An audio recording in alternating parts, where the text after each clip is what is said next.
एह् आकाशवाणी जम्मू ऐ। बडलै खबरें च तुंदा स्वागत। पैह्ले खास खबरें कन्नै मैं जगमोहन शर्मा।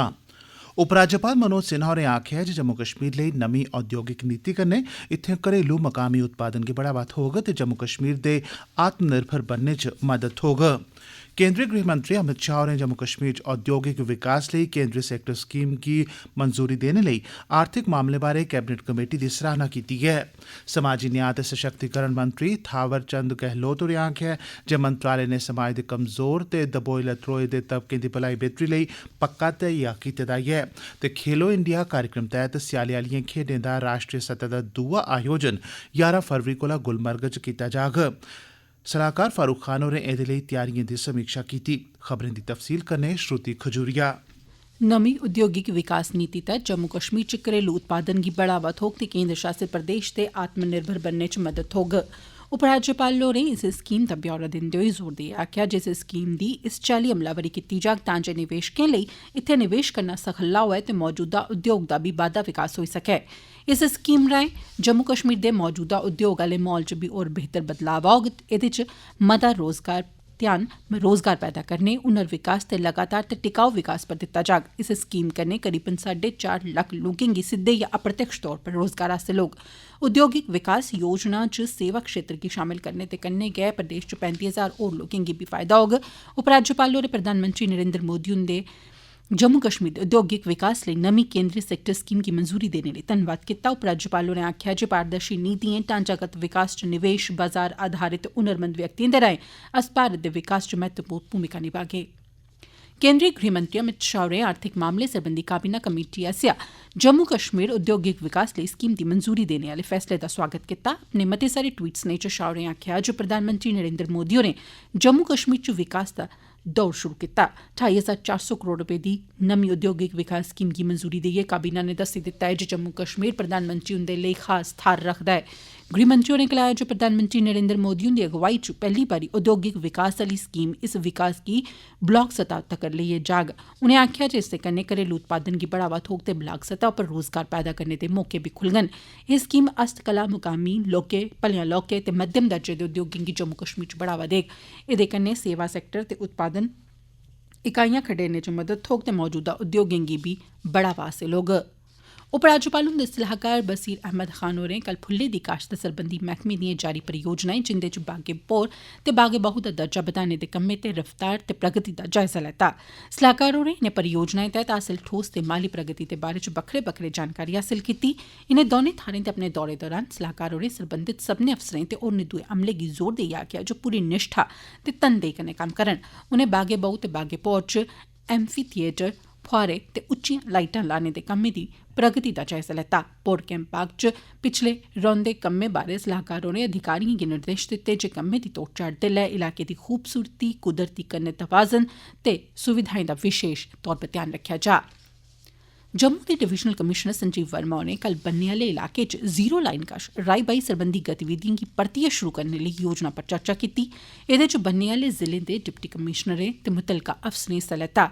इस दौरान डिवीजनल कमिशनर होरें डिप्टी कमिशनरें थमां उंदे मुतलक जिला च राई बाई आह्ली ते राई बाई नेईं लेई बरती जा'रदी जमीनें बारै पुच्छेआ पछाया। इस दौरान मुतलका डिप्टी कमिशनरें उनेंगी बन्ने कन्नै लगदी ते जीरो लाइन पर कुल जमीन जेह्दे च राई बाई आह्ली, खाली पेदी, निजी ते सरकारी जमीन बारै दस्सेआ। डिवीजन कमिशनर होरें डिप्टी कमिशनरें गी आखेआ जे करसानें गी जीरो लाइन कश राई बाई करने लेई प्रेरित करन ते एह्दे लेई लोड़चदी मदद बी देन। बैठक दौरान जानकारी दित्ती गेई जे सरकार राई बाई सरबंधी गतिविधिएं गी परतियै शुरू करने लेई करसानें गी हर चाल्ली दी मदद देग। डिवकाम होरें गलाया जे सरकार करसानें गी जीरो लाइन कश राई बाई जो खाली पेदी जगह गी राई बाई करने लेई परतियै तैयार करने आस्तै मदद देग। डिवीजन कमिशनर होरें राई बाई सरबंधी निदेशक होरें गी जमीन दी कीमत, उत्थै औने आह्ले खर्चे ते होर दुए सरबंधी कम्में बारै व्यापक प्रस्ताव तैयार करियै जमा करोआने लेई आखेआ। डिवकाम होरें डिप्टी कमिशनरें गी आखेआ जे ओह् करसानें दी सूची तैयार करै ते उंदे कन्नै बैठक बी ला। उनें राई बाई सरबंधी निदेशक होरें गी आखेआ जे ओह् इस गल्ला गी यकीनी बनान जे करसानें गी बक्ख बक्ख राई बाई सरबंधी स्कीमें तैह्त हर संभव सहायता दित्ती जा, जेह्दे च रियायती कीमतें पर बीऽ वगैरा उपलब्ध करोआना बी मुक्ख तौर पर शामिल हा। पच्छमी पाकिस्तान रिफ्यूजिएं सरबंधी कमेटी नै कल प्रधानमंत्री हुंदे दफ्तरै च राज्यमंत्री डॉ जितेंद्र सिंह हुंदे कन्नै नमीं दिल्ली च मलाटी कीती ते उनेंगी इक चेता पत्र बी सौंपेआ।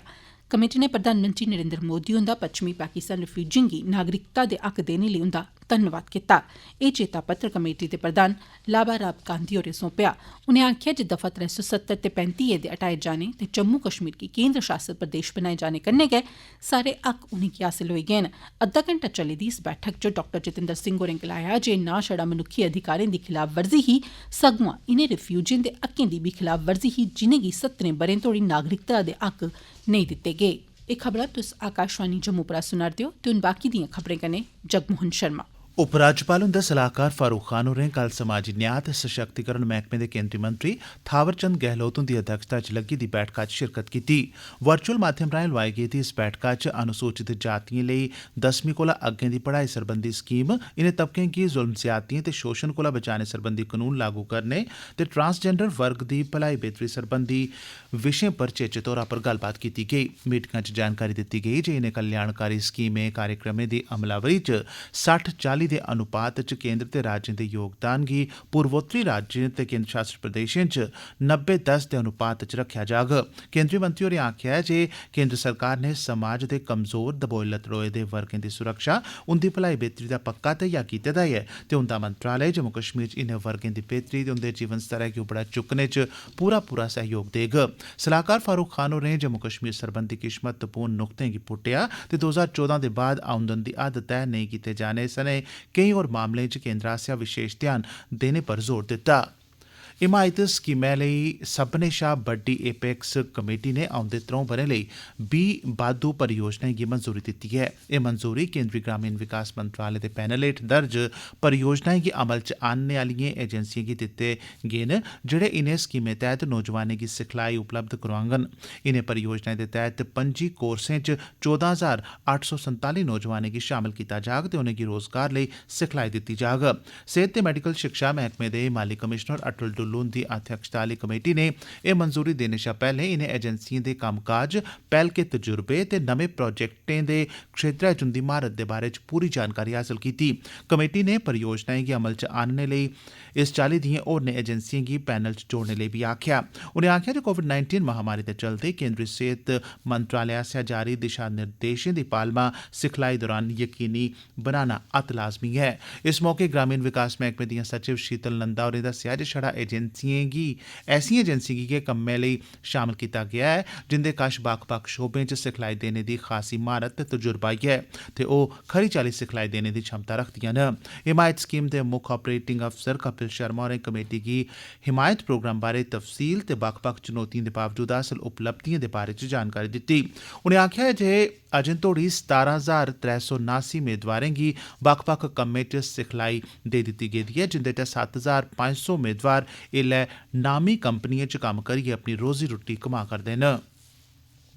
केंद्र शासित प्रदेश जम्मू कश्मीर च बागवानी क्षेत्र दे निरंतर विकास लेई बत्त पदरी करने दे मकसद कन्नै कल राई बाई सहकारिता सरबंधी भारत दी राष्ट्रीय सतह दी फेडरेशन नाफेड दे प्रबंध निदेशक ते मैह्कमा बागवानी कश्मीर दे डायरैक्टर एजाज अहमद भट्ट हुंदे बश्कार कल श्रीनगर च इक बैठक लग्गी, जिस दौरान इस बारै बक्ख-बक्ख पहलुएं पर सोच विचार कीता गेआ, जिंदे च मता ते म्यारी झाड़ देने आह्ले बूह्टे लाने, अज्जै कल्लै दे ढंगै दियां नर्सरियां तैयार करने, म्यार पर तक्क ते नियंत्रण रखने सरबंधी लैबोरेटरियां कायम करने ते उत्पादनें गी मार्का ते बाजार उपलब्ध करोआना ते करसानें दे उत्पादन सरबंधी संगठनें बारे विशे शामिल हे।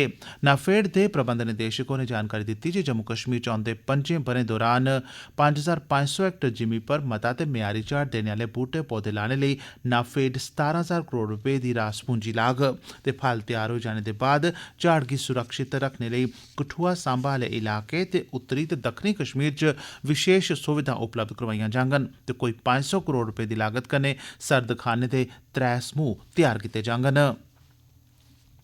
उपराज्यपाल हुंदे सलाहकार फारूक खान होरें कल इक उच्ची सतह दी बैठका दी अध्यक्षता करदे होई खेलो इंडिया तैह्त स्याले आह्लिएं खेड्डें दे दुए गेड़ दे अंतर्राष्ट्रीय स्नो रेस आयोजित करने दिएं तैयारिएं दा जायजा लैता। स्याले आह्लिएं खेड्डें दा राष्ट्रीय सतह दा एह् आयोजन गुलमर्ग च 11 फरवरी कोला लेइयै 16 फरवरी तगर कीता जाग। बैठका च जानकारी दित्ती गेई जे मुल्खा दे बक्ख-बक्ख हिस्सें थमां कोई 1000 खडारिएं दे इनें खेड्डें च हिस्सा लैने दी मेद ऐ, जिंदे च snow skiing, snow boarding, cross country, snow show, snow cycling ते इस चाल्ली दियां होर दियां खेड्डां ते गतिविधियां शामल न।